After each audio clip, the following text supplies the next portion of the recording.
Well, crisis is something we talk about a lot. But why? And what's the right way to use the word? Wilfred Laurier University professor James Cairns joins us now with his new collection, In Crisis, on Crisis, Essays in Troubled Times.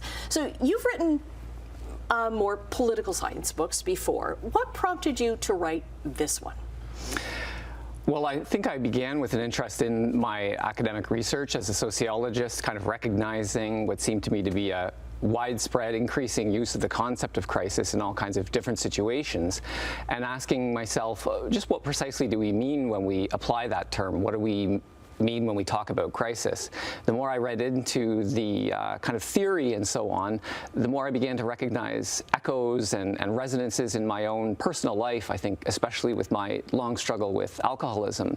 And at this stage of my career, I sort of had the privilege to be able to try to write about crisis in a variety of different ways in the same book, rather than only as a memoir or only as an academic book, and looking at the interconnections between crisis on multiple levels. And you talk about like how we talk about it really matters, because we're always talking about it from one side.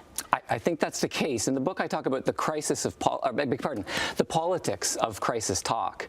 And what I'm trying to get at with that concept is that while the word is often used to define what could seem like a neutral situation, it's getting used in a neutral way, I think that as a matter of fact, just what crisis is and what the threat is and what the best solutions would look like are very different for different social groups. And so, I mean, just one quick example would be something like the housing crisis. Everybody talks about the housing crisis, and yet if you're in the Ford government, talking about the housing crisis tends to be a way to try to argue for building new homes, potentially rezoning areas, building on the green belt or somewhere else, because we need more homes to fix the housing crisis. But we know from tenant advocates and social movements and so on that actually the problem is not a lack of available dwellings or empty houses. There's plenty of empty houses for people to live in. The problem is the cost of housing. Right. And the solution in that case is going to be rent control, income support, public housing, increased wages, and so on. And so this single concept of the housing crisis actually hides a real division in terms of how the problem is defined and what the best solutions would be. It depends on what your interests are. Right. Democracy in crisis is another big theme on both sides of the border. Yes.